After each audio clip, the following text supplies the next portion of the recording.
Peluang apakah masih ada? Alhamdulillah di Kota Bogor peluang terbuka. Iya. Gitu kan. Ya walaupun ada misalnya dari incumbent yang akan maju lagi, tapi peluangnya masih ada. Akang kan sekretaris Ibu Iriana. Ngomong-ngomong dengan pencalonan atau Akang sebagai salah satu calon wali kota ini, Ibu merestui gak sebenarnya? Atau ada ucapan gak? Atau Akang pamit dulu gak? Sandy Fardiansyah menjadi salah satu sosok yang digadang maju dalam kontestasi pemilihan Wali Kota Bogor 2024. Pria kelahiran Bogor 24 September 1988 itu merupakan sekretaris pribadi Ibu Negara Iriana Jokowi. Sandy Fardiansyah juga dikenal sebagai pengusaha, di antaranya merupakan founder dan CEO Digimon ID dan owner Sequoia Coffee. Tak hanya itu, Sandy juga aktif di sejumlah komunitas, mulai dari bidang sosial bahkan olahraga. Berbekal segudang pengalamannya, Sandy pun membulatkan tekad mencalonkan diri sebagai calon wali Kota Bogor 2024. Lantas, bagaimana strategi Sandy dalam bersaing di pemilihan wali Kota Bogor 2024? Simak jawabannya hanya di Tribun Talks. Halo Tribuners, jumpa lagi bersama saya Widi Hanaldi dalam program Tribun Talks edisi Ramadan. Tribuners, ada yang berbeda hari ini. Cuacanya cukup sejuk sore hari karena memang saya sedang berada di Taman Kencana Kota Bogor. Saya tidak sendiri Tribuners, tapi ditemani oleh Sandy Fardiansyah, tokoh muda Bogor yang juga calon wali kota Bogor 2024. Apa kabar Kang Sandy? Alhamdulillah, Kang Widi. Sehat? Sehat, alhamdulillah. Puasa lancar? Insya Allah baru 2 hari kan. Baru 2 hari. Kang, ini tempatnya enak, ikon Bogor juga. Yes. Makanya saya ngajak Akang untuk ngobrol-ngobrol di sini. Terima kasih waktunya sudah meluangkan waktu Sami-sami. pada Tribun Bogor. Hatur nuhun Kang Widi sudah diajak untuk podcast bareng ini. Iya, ini spesial banget Tribuners karena podcastnya nggak di studio tapi Menikmati alam. menikmati. Kebetulan ini waktu jam 4 hampir setengah 5, bulan puasa juga. Apa salahnya kita ngobrol sambil mengisi waktu ya Kang? Istilahnya ngabuburit. Ngabuburit ya. gitu. Ngabuburit. Kang Sandy, sebagai tokoh pemuda, tokoh baru, tokoh pemuda di Kota Bogor, banyak yang pingin tahu nih. Siap. Akang tuh asli Bogor, lahir di Bogor atau gimana? Ya, pemirsa Tribun apa-apa Tribuners. nih? Tribuners. Ya, saya lahir dan besar di Bogor. Oke. Tepatnya di Bojongneros, Paledang. Bojongneros itu di belakang BTM ya? Belakang BTM, dulu mah Ramayana Becek ya. Oh, Nah, Ramayana gitu. Becek. Betul. Jadi saya memang SD, SMP, SMA itu di Bogor juga. Asli Bogor banget Asli ya? Bogor banget. Jadi masa kecil, pendidikan di Bogor. Ya, di Bogor. Kemudian setelah itu Akang SMA di mana Kang? Saya SMA 6, SMA 6. Tanah Sareal. Oke. Kuliah memang di Sekolah Tinggi Sandi Negara di Bogor juga, tapi di kabupaten. Di kabupaten? Ya, habis itu di Rumpin ya kalau nggak salah ya? Ya, Rumpin, Ciseeng. Oh. Habis itu memang berkantor itu banyak di Jakarta. Kang, Pulang pergi lah. Ya, boleh tahu selepas SMA 6 kemudian melanjutkan ke kedinasan Kedinasan Sandi Negara ya? Sandi Negara. Kenapa Kang memilih salah satu pilihan di intelijen lah kalau kata orang bilang, betul ya? Betul. Jadi ya kalau pada waktu itu alasan utama jujur biaya Kang ya. Jadi di sekolah kedinasan itu kan gratis. Semuanya mulai dari kuliahnya, seragamnya, makannya gratis, kita tinggal di asrama. Yang kedua ada jaminan untuk menjadi PNS. Oh. Bahkan ketika jadi memang setelah lulus itu langsung jadi PNS ya? Bahkan ketika saya sebelum lulus semester 3 udah jadi CPNS. Oke. Semester 8 udah jadi PNS. Semester 8 sudah jadi PNS full. PNS ya? Ya, CPNS dulu 2 tahun baru PNS. Oh, jadi ketika masih mahasiswa pun sudah dapat gaji. Oh, ketika mahasiswa sudah jadi Ya. dapat gaji ya? Oh.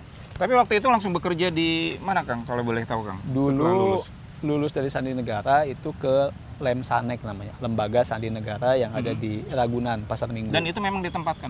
Emang ditempatkan di situ. Jadi semua lulusan, karena satu angkatan dulu nggak banyak ya, cuma 40 orang. Oke. Yang lulus itu cuma 34 orang. Nah, jadi langsung ditempatkan di sana, tapi disebar di beberapa unit kerja. Kang, masuk ke Sandi Negara itu kan nggak mudah ya Kang?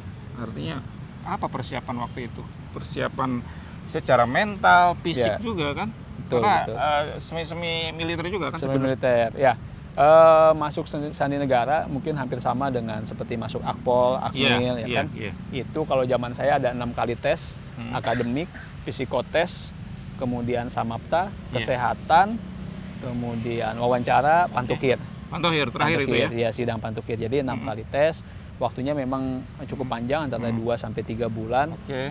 Ya, selain persiapan akademiknya, persiapan mentalnya, psikotesnya, fisiknya juga harus disiapkan. Itu ya. Jadi emang ekstra lah. Memang itu ya. Akang di keluarga anak keberapa? Saya anak tunggal kebetulan. Kang Anak Budi. tunggal ya? Anak tunggal. Alhamdulillah. Jadi memang tidak ada saingan ya. Tapi keluarga masih ada di Alhamdulillah, Bapak Ibu masih lengkap. Masih lengkap. Semua tinggal di Bogor. tinggal di Bogor. Masih di Bojongneros. Di Bojongneros ada rumah. Rumah zaman dulu masih ada. Masih ada, tapi sekarang saya di Indaprasta. Oh, di Indaprasta. Kang, Akang kan selain bertugas sebagai ASN, juga entrepreneur nih. Ya. Boleh dijelasin nggak sih sebenarnya apa sih kesibukan Akang selain bekerja sekarang? Saya sebelum bicara nanti soal Akang dengan Ibu Iriana ya. Iya. Entrepreneurnya apa nih? Ya sebenarnya memulai usaha tuh dari kecil ya. Oke. Jadi ikut jualan cabai bawang dulu. Orang tua? Orang tua. Saya ikut ya. Karena di SMP 2 jadi pulang sekolah ikut bapak jualan cabai bawang di Pasar Anyar. Oh, punya kios? Bukan kios, jualan PKL lah kita, gitu. gak enak ngomongnya nih. Gitu. Jadi pernah ngalamin itu. Jadi ilmu bisnisnya sebenarnya udah ditularkan dari sejak kecil ya? Iya, itu. Terus saya jualan boneka Barbie di lapangan Sempur. Kalau Sabtu Minggu, kalau tahun berapa itu kan? Tahun 2000-an lah, 2001, 2002, gitu, awal-awal ya. Terus kadang kita jualan di Samenan. Oh, Samenan itu kalau ada apa ya, kenaikan kelas ya. Kalau di kampung-kampung adanya. Iya, Samenan. Terus di SMP juga saya jualan keripik balado. Oh. Nah, ya itu di masa-masa SMP lah, SMP, SMA saya usahanya ngelatih futsal. SMA melatih futsal? Jadi saya ngelatih futsal di tempat SMP saya di SMP 2 selama 3 tahun. Nah, begitu lulus. Jadi jiwa entrepreneurnya sebenarnya sudah terasa dari sejak kecil ya? Lebih ilmu the power of Kpps ya. Bahwa kita butuh uang kan gitu. Jadi ya terpaksa. Tapi gitu. ibu rumah tangga? Ibu rumah tangga, bapak ya tadi jualan. Ya kan? Dari kecil juga saya ngojek payung. Jadi sebenarnya Kang Sandy itu berangkat dari bawah sebenarnya ya? Berangkat dari bawah. Ya, artinya memulai kehidupan dari keluarga sendiri seperti itu. Ya. Orang tua memang menekankan harus mandiri segala macam. Ya, mungkin lebih ke keadaan ya. Kita memang harus mandiri gitu kan. Karena waktu kecil tuh dari umur 4 tahun sampai 10 tahun saya sempat transmigrasi bareng orang tua. Oh, 5 tahun di Kalimantan. Ya, jadi begitu tahun 97 pulang ke Bogor lagi. Oke. Itu ya memang kita banyak penyesuaian. Dan ya Bapak harus berjualan, nyari kerjaan serabutan lah gitu untuk menghidupi keluarga. Jadi saya pun terbiasa. Ketika transmigrasi Akang masih duduk umur 4 tahun. Oh, belum SD aja. Belum bahkan. Jadi SD kelas 1 2 3 baru saya di Kalimantan. Jadi dari Bogor transmigrasi ke Kalimantan, kemudian balik lagi? Balik lagi ke Bogor. Nah, makanya itu banyak penyesuaian, ya Bapak kerja serabutan, jualan, dan lain sebagainya. Ya mau nggak mau saya harus menyesuaikan juga. Iya. Bukan, artinya bukan nyari uang buat orang tua, bukan. Tapi lebih ke buat jajan sendiri aja. Seperti itu. Dan berarti makanya salah satu Akang memilih kedinasan, seperti itu juga dengan tujuan agar memang bisa langsung mandiri ya? Betul, karena ya punya cita-cita tapi ada keterbatasan, maka kita cari jalan yang memungkinkan kira-kira gitu. Sampai akhirnya nasib mempertemukan Akang dengan Ibu Iriana. Ya, di 2015 alhamdulillah ada kebutuhan dari istana. Waktu itu saya melamar, terpilih. Saya kira jadi staf di kantor biasa, tapi ternyata diminta untuk mendampingi beliau sebagai dari 2015. Posisi Akang sebagai sekretaris pribadi Ibu Iriana. Apa suka dukanya sama Ibu? Banyak sukanya sih. Banyak sukanya? Iya, karena tapi cerewet ya? Apa ya? Enggak sih, enggak cerewet. Justru beliau pendiam ya. Iya. Beliau pendiam, tapi maksudnya pasti ada permintaan kan, misalnya ada acara ingin seperti ini, kemudian beliau kan memperhatikan yang detail-detail ya. Iya. Misalnya jamuan kenegaraan, coba dicek menunya apa, kemudian bunganya dicek, kesiapan kamarnya gimana, souvenirnya apa. Jadi memang detail di dalam pekerjaan itu, dalam menyiapkan segala sesuatu detail. Jadi bukan dalam artian apa ya, bukan cerewet juga gitu, tapi memang untuk pekerjaan. Tapi yang Akang kenal hampir 10 tahun nih berarti ya dengan Ibu Iriana ya. Alhamdulillah. Apa yang membedakan Ibu Iriana yang Akang rasakan? Jadi dari sisi apa? Segi apa tuh yang membuat Ibu Iriana tuh beda gitu untuk hal-hal tertentu? Begini, menurut saya satu, beliau sederhana. Oke. Untuk ukuran ibu negara ya. Iya, untuk Jadi ukuran. jangan membandingkan yang tidak apple to apple. Iya, gitu. iya. Untuk ukuran ibu negara, saya rasakan, saya ketahui beliau sangat sederhana. Iya. Bahkan mungkin dengan beberapa ibu menteri sangat sederhana ibu Iya, negara iya, ini, iya. gitu kan. Dari apa yang beliau kenakan, dari kebiasaan-kebiasaan beliau sangat sederhana. Iya. Kemudian yang kedua, beliau itu tadi kalau dalam pekerjaan sangat detail sebenarnya. Oh, detail. Detail. Jadi Berarti sama kayak Pak Jokowi ya betul, sebenarnya. betul. Hanya memang perannya ibu negara ini, kalau Pak Jokowi kan substansi pemerintahan. Iya. Justru ibu ini yang luput dari perhatian. Seperti tadi misalnya kayak makanan, souvenir, Iya, iya. penampilan bapak, bajunya harus kayak gimana, Oke, kan gitu. oke. Mungkin bapak udah sibuk dengan ini. Iya. Hal-hal itu yang diperhatikan oleh ibu negara. Jadi yang detail-detail itu justru menjadi pusat perhatian. Yang ketiga, ibu negara ini memiliki perhatian yang luar biasa Aha. terutama kepada perangkatnya dari Pas Pampres, ajudan Oke. dan lain sebagainya yang Iya. memang bekerja untuk beliau, untuk Bapak Presiden. Beliau sangat perhatian terhadap semua elemen yang Oke, oke. membantu di istana. Sebagai sekretaris Ibu Iriana berarti Akang bekerja 24 jam kan? Eh, Mendampingi beliau. Ya secara waktu iyalah gitu, tapi kan tidak 24 jam juga. Tidak 24 jam. Mungkin dulu pas sibuk-sibuknya itu sebelum Covid ya, dari 2015 sampai Covid itu wah kita benar-benar luar biasa, tapi karena ada Covid waktu itu ke-break, jadinya kita banyak WFH, Oke. kegiatan pun banyak yang kita pending, jadi ada break itu. Tapi sebelum itu memang cukup padat, jadi dari pagi sampai malam kita mungkin masih ada yang dilaporkan. Kedekatan Kang Sandy dengan Ibu Iriana cukup dekat sekali ya selama 9 tahun ini. Artinya tidak hanya masalah pekerjaan, tapi kedekatan emosional dia sebagai ibu lah gitu loh, sebagai ibu dan anak bisa Iya. seperti itu juga. Bisa dikatakan. Saya nggak berani sejauh itulah. Iya. Tapi kedekatan secara Iya, emosional iya. karena beliau kan memang orangnya humble, Ah. sederhana gitu loh. Alhamdulillah sangat dekat. Beliau berusaha untuk tidak ada jarak dengan Iya. semua perangkatnya, bukan hanya saya, tapi juga dengan Pas Pampres, dengan ajudan. Ya, tapi saya yang tahu diri tetap Oke. menjaga lah gitu, kira-kira apa yang boleh dan tidak, saya tetap menjaga jarak. Kang, kedekatan itu juga yang akhirnya akan memberanikan diri untuk menjadi mencalonkan diri sebagai wali kota 2024. Oh bukan, nah ini mungkin di luaran salah persepsi. Iya. Seolah-olah mungkin saya diperintah Iya. atau saya didorong-dorong Hmm. untuk maju sebagai wali kota. Hmm. Nah tidak seperti itu sebenarnya. Jadi tentu hati kecil saya sebagai orang Bogor yang lahir besar di Bogor ingin suatu hari mengabdikan diri kepada Iya. kota Bogor. Tapi waktu itu saya pikir nantilah mungkin di usia-usia 45 kira-kira gitu. Usia sekarang berapa, Kang? Saya 35. 35. Heeh. Oke. Jadi saya mikir mungkin saya S3 dulu, bisnisnya sudah settle semua, keluarga juga anak-anak sudah cukup besar. Oke. Jadi mungkin waktu itu ketika itu nanti saya akan maju. Nah tapi ternyata karena Covid, Oke. banyak WFH, Hmm. banyak ketemu teman yang udah sekian tahun jarang berkumpul. Mereka sebenarnya yang mendorong saya. Akhirnya di pada awalnya. mendorong Kang Sandy Mendorong, untuk ya maju. Karena memberanikan melihat, diri seperti betul, karena melihat Pak Bima sudah mau selesai. Iya. Terus Pak Bima kan ketika maju juga sosok muda. Oke. Nah, teman-teman ini melihat belum ada lagi nih anak muda yang mau Iya, maju iya, gitu. iya, betul. Ada kesempatan. Ya, coba deh gitu kan. Dan itu saya lama mempertimbangkannya kurang lebih 2 tahun. 2 tahun. Dari 2020, 21, 22 baru di bulan Desember 2022 ketika teman-teman mulai membuat relawan, Oke. saya mulai waduh, ini relawan nih ngapain nih kan kalau sayanya aja belum menyatakan iya gitu Iya. kan, sementara Jadi dorongan itu justru muncul dari relawan. iya dari teman-teman yang Dari membentuk teman-teman yang relawan. akhirnya membentuk relawan. Relawan, ya kan? Saya pikir bahaya kan gitu kalau isunya jadi liar kan. Tadi nanti takutnya ya ibu negara atau Pak Presiden tahu, oh kok Sandy mau maju gitu, kok nggak bilang dulu atau gimana? Nah jadi liar kan. Akhirnya waktu itu saya memutuskan diskusi dengan keluarga, dengan tokoh, dengan pimpinan saya gimana. Ya sudah kalau memang ini maju katanya gitu. Ya udah akhirnya saya ikhtiar dari awal 2023 berarti.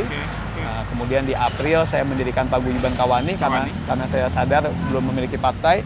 Kira-kira saya kurang setuju sebenarnya dengan konsep relawan kan gitu. Kalau relawan tuh kayaknya udah mau calon gitu kan, Ya, sudah mau ya. bertarung, baru saya bilang ya kita buat paguyuban aja, kita turun ke masyarakat buat kegiatan sosial, biar nanti masyarakat yang menilai. Bicara soal paguyuban Kawani, artinya dalam bahasa Indonesia Kawani itu kan bahasa Sunda ya. Dalam bahasa Kawani. Indonesia itu pemberani, Kawani bahasa Sunda, bahasa Iya. Indonesia kan keberanian ya. keberanian. Itu Ah. juga yang akhirnya menjadi salah satu modal Ya, Kang Sandy untuk maju di antara mungkin kandidat-kandidat lain yang jauh lebih senior. ya itu karena melihat sebenarnya kan nama ini kan hasil berunding lah. Iya, iya, Dan iya. ada satu tokoh yang memberikan nama, kayaknya bagus nih. Secara filosofis, Kawani menurut bahasa Sunda keberanian, artinya Iya, anak iya. muda punya semangat, punya keberanian. Kemudian dalam bahasa Indonesia Kawani kan artinya temani. Kawani Bogor, temani Bogor. Jadi sebagai teman yang baik tentu kita memberikan nasihat, menjaga, melindungi dan sebagainya. Kawani juga punya singkatan kreatif, aktif, berwawasan dan inovatif. Nah, Kawani juga bisa disingkat kawan-kawan Sandy. Oh, jadi Kawani, banyak. Kawani itu kawan-kawan Sandy itu. Iya, benar. Jadi banyak. Banyak jago. Tapi saya sempat membaca beberapa literasi juga ya, mengumpulkan bahan-bahan gitu seperti itu. Banyak juga ternyata selain Kawani itu ada juga relawan-relawan lain ya. Ya, Yang sedang bergabung. itu yang memang terbentuk belakangan. Oke. Kalau paguyuban Kawani sudah setahun Dari awal kan? Dari awal, dan itu memang akte notaris SK Kumham sebagai sebuah paguyuban. Nah, tentu kan saya bilang Kawani ini sebagai paguyuban atau ormas tidak bisa mendukung secara politis. Oke. Kita hanya bisa berkegiatan sosial dan kemasyarakatan. Nah, maka untuk yang pemenangan-pemenangan, relawan-relawan akhirnya bermunculan dengan sendirinya. Alhamdulillah sampai dengan hari ini kurang lebih ada 2 yang sudah deklarasi, Apa aja tuh, Kang? yaitu WUS. WUS itu apa? WUS nama dia mengambil kereta. nama kita cepat. Kereta cepat. Karena mengharapkan anak muda gerakannya harus satset, harus gerak Oke, cepat. oke. Kemudian yang kedua obor hurung, orang Bogor hayung ngariung. Oke. Nah, ini keduanya yang sudah deklarasi, masih ada puluhan lagi yang siap deklarasi, tapi mungkin karena bulan Ramadan nanti setelah lebaran aja. Sahabat Sandy belum ada? Belum, Belum. sahabat dahsyat mungkin ya. Kang, sambil duduk aja Kang. Wah. Kayaknya tadi lumayan nih. Iya. Meskipun nggak lari-lari karena ini bulan puasa, tapi Di kita mana, sini menikmati taman inilah. Wah, enak ini. Kang, seru juga ya, karena saya melihat bahwa salah satu figur yang berani untuk keluar dari zona abu-abu adalah Kang Sandy.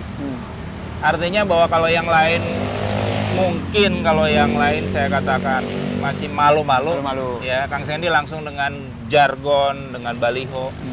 Yang saya menarik adalah Bogor Happy. Ya. Apa itu Bogor Happy?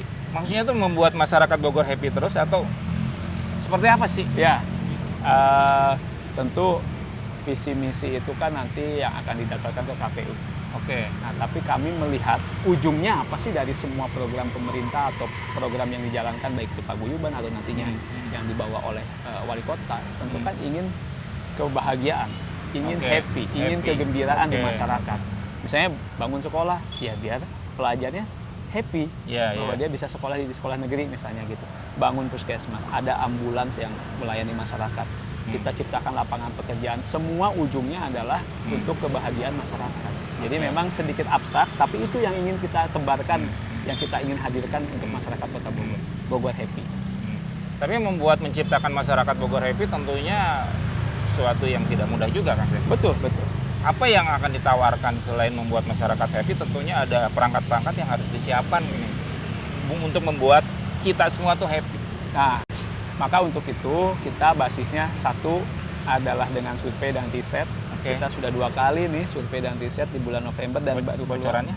Wah, ini terkait permasalahan ya, bukan popularitas dan elektabilitas. Tapi tadi untuk menjawab kenapa kita happy dan indikator apa yang harus Itu salah satunya. Salah satunya dari melalui riset dan survei. Yang kedua, Oke. saya kurang lebih sudah turun ke 200 titik dengan masyarakat. Nah, dengan dialog, dengan diskusi, dengan mendengarkan, tertangkap juga apa sih sebenarnya yang diinginkan masyarakat. Nomor 1 kalau hari ini kita berbicara itu adalah mereka ingin lapangan pekerjaan. Oke, lapangan pekerjaan. Iya, mau jadi dicek salah lebih satu prioritas ya. Prioritas. Oke. Jadi untuk mewujudkan Bogor happy salah Iya. satunya lapangan pekerjaan Ciptakan harus lapangan tersedia. pekerjaan. Iya, Oke. angka pengangguran harus berturun, angka kemiskinan harus turun. Karena itu yang akan membuat kegembiraan. Nah, survei terbaru baru semalam dipresentasikan. Ya, oke. Itu masyarakat ingin harga sembako itu terkendali lah gitu. tidak Harga terlalu sembako. tinggi. Ya mungkin karena menjelang Lebaran dan secara nasional kan juga memang ada kelangkaan ya beberapa Iya, sembako. beberapa waktu lalu ya. Iya. Seperti itu. Nah jadi ya ini dua ini yang ingin dibutuhkan oleh masyarakat. Tentu masih banyak yang lain. Jadi lapangan pekerjaan dan harga sembako ya. Harga sembako. Itu salah satu ya dari Salah beberapa satu, program. betul. Meskipun sebenarnya Kang Sandy masih merahasiakan program lain. Ya kalau Ada program yang saya dengar party slow. Oh, Apa itu, Kang? ya, pelan tapi pasti. Pelan tapi party, bukan pelan tapi pasti ya. Enggak. Pelan tapi party. Pelan tapi pasti. Party pasti ujung-ujungnya terkait dengan happy juga. Happy juga. Nah, ini karena memang masih 35 tahun, sehingga semuanya harus serba happy atau gimana? Iya, karena gini Kang, kalau kita rasakan ya bahwa event-event musik, entertain di Kota Bogor Kan ini memang sudah tidak ada seperti itu. harus kita hidupkan. Bagaimana? Karena memang sudah ada aturan yang memang tidak membuat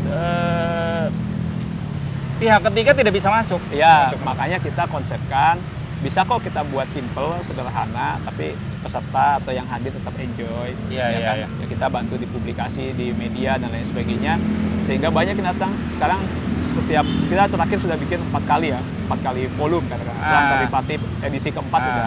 Pelan Jadi tapi party ya. Pelan tapi pasti itu jadi luar biasa, pesertanya bisa 200 sampai Oke, 300 oke. orang.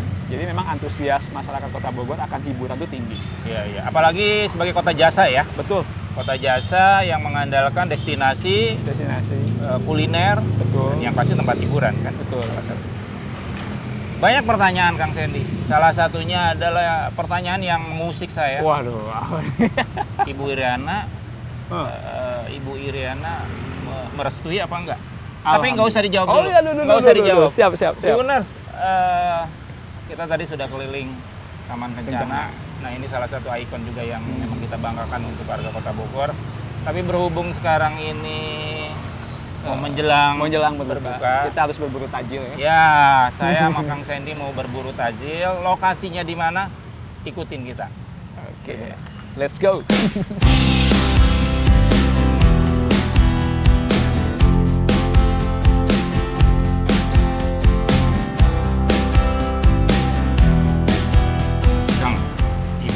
Akang kan sekretaris Ibu Iriana. Ngomong-ngomong dengan pencalonan atau Akang sebagai salah satu calon wali kota ini, Ibu merestui nggak sebenarnya? Atau ada ucapan nggak? Atau Akang pamit dulu nggak? Nah, jadi tadi saya bilang sebelumnya belum pamit. Sebelumnya belum apa? Karena ada saran lah dari pimpinan. Kamu berbuat dulu, nanti ada hasil survei, baru izin. Nah, tapi dalam proses berjalan ya namanya kita bergerak, ketemu orang, ketemu masyarakat. Tapi kan Akang udah cukup lama bergerak nih. Iya, waktu tahun lalu nih. Tahun lalu Nah, kan, ternyata 2023 ibu mengetahui duluan. Karena ada salah satu tokoh lah gitu yang menyampaikan ke beliau, Mas Hendy sudah sowan ke saya, insya Allah saya dukung buat di Bogor. Gitu. Jadi, makanya. Jadi Akang udah sowan dulu ke tokoh ini. Iya. Sebelum ke Ibu. Sebelum ke Ibu, karena kan tadi. Tokoh itu menyampaikan ke Ibu. Ya, gitu. Waduh, saya bilang ya udah. Akhirnya mau nggak mau kita. Itu juga yang tapi Ibu secara langsung menyampaikan untuk mendukung Akang tidak ya? Ya akhirnya karena kita Bicara tahu lah. lah beliau kan orang Jawa ya, kan? Iya. Nggak akan terus terang gitu. Jadi setiap saya dipanggil selalu, Mas ada yang ingin disampaikan lagi, itu sampai 3 kali tuh. Iya. Waktu saya ke Chengdu ke Cina tahun 2023, saya pikir pasti ada sesuatu nih. Akhirnya saya cari-cari tahu info. Ada teman di Pas Pampres bilang, oh ya waktu kemarin acara di Solo ada bapak itu menyampaikan ke ibu bahwa Mas Hendy akan maju wali kota Bogor. Mati saya bilang gitu. Akhirnya besoknya saya langsung. Tapi artinya bahwa itu sebuah sinyal atau restu juga ya, meskipun tidak diucapkan secara langsung gitu ya? Enggak, akhirnya saya meminta secara formal. Ketika ya udah akhirnya saya izin Bu. Saya insya Allah tahun depan akan coba ikhtiar untuk maju sebagai wali kota Bogor. Oke. Nah di situ baru beliau, oh pantesan kemarin ada yang bilang ke saya, nah gitulah pokoknya. Ya sudah Mas, maju terus ya kan. Mudah-mudahan berhasil, mudah-mudahan sukses. Terus beliau juga menyampaikan, ya waktunya tinggal sebentar lagi. Mas Hendy harus kerja keras untuk turun ke masyarakat, untuk memperkenalkan diri. Mudah-mudahan ya nanti pada waktunya bisa terpilih. Itu juga mungkin setelah Ibu mengatakan itu juga yang membuat Kang Sandy akhirnya cukup masif untuk memperkenalkan diri lewat baliho-baliho, Bogor happy segala macam. Cuman yang jadi pertanyaan saya gini, kok dominasi warna ungu ya? Oh iya. Ada apa sih dengan ungu itu? Ada story kah? Atau memang ada sesuatu yang memang menjadi ditawarkan oleh Kang Sandy buat teman-teman atau ya anak milenial. anak milenial. Benar Kang Willy. Jadi sebelumnya saya kurang lebih 6 bulan pergerakan itu saya susu rumputan istilahnya. Susu rumputan, sembunyi-sembunyi ya? Sembunyi-sembunyi. Nggak berani saya masang baliho di jalan-jalan yang dilewati Presiden dan Ibu Negara. Menarik. Tapi setelah dapat 2 restu, wah udah nih langsung. Iya. Makanya pasang billboard. penempatannya pas banget ya. Iya, di lokasi yang sengaja di jalan memang. yang memang pasti Pak Jokowi atau Ibu akan lewatin seperti itu. Ya itu artinya sudah dapat restu, kita terus terang menyampaikan maksud dan tujuan. Ya alhamdulillah disupport. Ya sudah kita muncul ke publik kan gitu kan. Kenapa warna ungu? Kita kemarin karena berhimpitan dengan Pileg dan Pilpres, kita cari warna yang bukan warna partai. Oke. Nah, Ungu nggak ada warna partai ya? Dan masih ceria lah, tunsnya ceria. Akhirnya kita warna ungu. Kalau cara mencari filosofinya sih kita lihat juga bahwa ungu ini warna bangsawan Sunda katanya, itu menurut Google ya. Gitu. Jadi ya tapi yang lebih kepada itu sih warna yang ceria tapi tidak diambil oleh partai tertentu. Mungkin memang ini rencana untuk kedepannya Akang sebagai bangsawan di Kota Bogor juga. Masya Allah, mudah-mudahan. Kang duduk Kang. Ini kan Saya kafenya Akang ya? Iya, kami di Baga. Sorry. Kok jadi saya mempersilahkan? Baga. Kang, bicara seberapa berani sih akhirnya Akang memproklamirkan ya untuk menjadi calon wali kota ya, calon orang nomor 1 di 2024. Apakah karena memang sudah ada restu dari Ibu Iriana atau apa sebenarnya? Iya, kalau keberanian sih dari awal ya. Dari awal tadi. Sebelum Ibu ngomong juga sudah berani. Dengan adanya restu Ibu, doa Ibu ya itu menjadi satu pendorong lagi. Justru di awal kita istilahnya sowannya tuh ke Ibu sendiri. Di rumah gitu, karena kalau gimana tentu doa dan restu dari ibu kandung, dari ayah kandung, dari keluarga, dari istri, itu yang modal utama. Nah, ketika itu sudah clear, maka saya berani tadi. Nah, tentu keberanian itu kan tidak datang dengan sendirinya. Kita berhitung lah, secara peluang apakah masih ada. Alhamdulillah di Kota Bogor peluang terbuka. Gitu kan. Ya, walaupun ada misalnya dari incumbent yang akan maju lagi, tapi peluangnya masih ada.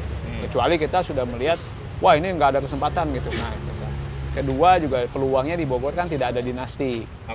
Beda mungkin di wilayah lain yang memang ada dari keluarga gitu kan. Wah kita akan sulit. Terus juga dari segi luas wilayah masih dalam waktu 1-2 tahun masih cukup nih untuk sosialisasi. Misalnya kayak di kabupaten 40 kecamatan kan muternya kebayang kan. Nah kalau Bogor 6 kecamatan, 68 kelurahan, 800 RW, kita masih punya waktu untuk sosialisasi ini. Bicara soal peluang, memang seberani itu Akang nanti akan berhadapan dengan incumbent. Mudah-mudahan. Yang jelas kan nggak mau jadi orang nomor 2 kan. Kalau tawaran itu pun datang, tetap mau akan menjajal sebagai orang mencalonkan sebagai orang nomor 1. Ikhtiarnya seperti itu. Seperti itu. Ya tadi pertama kita bukan masalah feelings ya, tapi kepada scientific bahwa kita survei dari awal tuh survei dulu sebenarnya. Atau karena memang pede banget nih istana udah di belakang? No. Enggak seperti itu. Menurut saya pekerjaan saya sekarang itu hanya sebagai background check aja. Seperti Kang Widi ditanya, Kang Widi kerja di mana? Di Tribun. Nah, terus apa menjadi permasalahan kalau Kang Widi kerja di Tribun? Kan enggak. Sama ketika orang juga mungkin mengecek saya atau bertanya, Kang Sandy kerja di mana? Di istana sebagai apa? Saya seperti Ibu Negara. Ya terus kenapa kan enggak ini juga. Bagi saya yang paling penting justru itu enggak ada relevansinya juga enggak. Ya mungkin bagi sebagian elit ya mungkin isu-isu di elit lah, tapi buat masyarakat kan yang penting turun, ketemu, diskusi ya kan. Itu yang paling penting. Jadi bagi saya menghargai proses. Makanya kita dari setahun lebih udah turun ke 200 titik lebih sekarang dengan berbagai program yang Kang Widi juga tahu. 200 titik ya? 200 titik lebih sekarang ya, dengan berbagai program, belum lagi yang undangan-undangan, kita sifatnya undangan. Jadi kita percaya proses itu.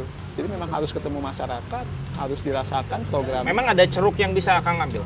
Oh iya pasti dong. Ini pasti. Kan 5 tahun berjalan kan petahana nih, ya kan, dan mungkin kemungkinan juga calon beliau akan maju juga kan. Artinya bahwa ada ceruk yang memang bisa ambil. Yakin, saya pasti ada. Itulah yang kita tangkap dengan survei. Apakah gini, ada kejenuhan, ingin suasana baru, kepemimpinan baru? Nah, kan ada. Terus adakah ketidakpuasan dengan pemerintahan sekarang? Kan ada juga. Ya, terus yang paling penting adalah apakah di masyarakat punya aspirasi, punya punya permasalahan yang mungkin di saat ini belum terakomodir dan itu ingin diselesaikan di pemerintahan yang selanjutnya. Itu yang celahnya saya lihat masih ada. Itu dua hal yang akan ditawarkan, itu masalah lapangan pekerjaan dan masalah apa tadi Kang, lupa saya, masalah pekerjaan dan sembako ya. Ya, sembako itu. Salah satunya itu ya. Dua diantaranya itu dari beberapa program yang mungkin akan ditawarkan kepada masyarakat seperti itu. Oke. Kang, akan berangkat dari diri pribadi, bukan dari parpol. Ya. Sedangkan modal untuk mencalonkan itu kan harus ada kendaraan politik. Ya. Nah itu bagaimana Kang strateginya? Ya, saya selalu katakan di berbagai kesempatan, satu, saya tidak akan maju melalui jalur independen. Oke. Gitu. Jadi saya ikhtiar, berusaha, berkomunikasi terus untuk mendapat dukungan dari parpol. Setidaknya kan minimal 10 kursi ya di DPRD. Dengan konfigurasi hasil pileg sekarang kan sudah terbayang. PKS 11 kursi, Gerindra berapa, Golkar berapa. Jadi kita lihat saja konfigurasi. Tapi Akang belum tahu berlabuh dengan siapa atau dipinang oleh siapa? Belum. Karena memang setelah kita komunikasi, kebanyakan partai itu last minute. Iya. Nah, ketika kemarin mungkin salah satu partai sudah memberikan rekomendasi di awal, ya hanya beberapa partai mungkin yang seperti itu. Tapi sudah ada tapi yang bukan yang sudah dipublish ya kan, incumbent kan sudah gitu kan. Tapi partai-partai lain biasanya justru mereka di akhir. Bahkan mungkin ada yang H-3 atau H-1. Tapi komunikasi politik sudah dilakukan? Insya Allah. Baik di tingkat pusat maupun di tingkat wilayah, kita komunikasi terus. Seperti itu. Tapi yakin nih, di akhir-akhir nanti akan dapat 10 kursi, 10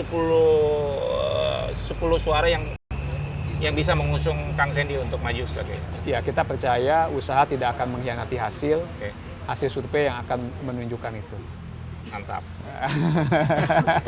saya salut ya sebagai anak muda usia 35 tahun dengan segala kesibukannya dan dengan segala kawaninya, keberaniannya, dan dengan segala usaha berbisnisnya juga. Salah satunya adalah ini yang kita nikmati sekarang. Sequoia Coffee Garden. Namanya ini Sequoia Cafe Garden.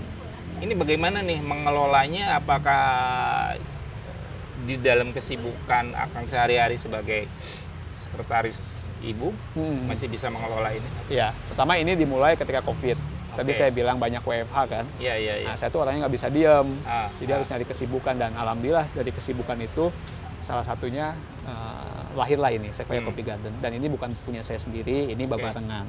Untuk manajemen sendiri kita ada manajemen yang handle secara profesional, jadi tidak terlalu kita mengurusi secara operasional harian tuh enggak.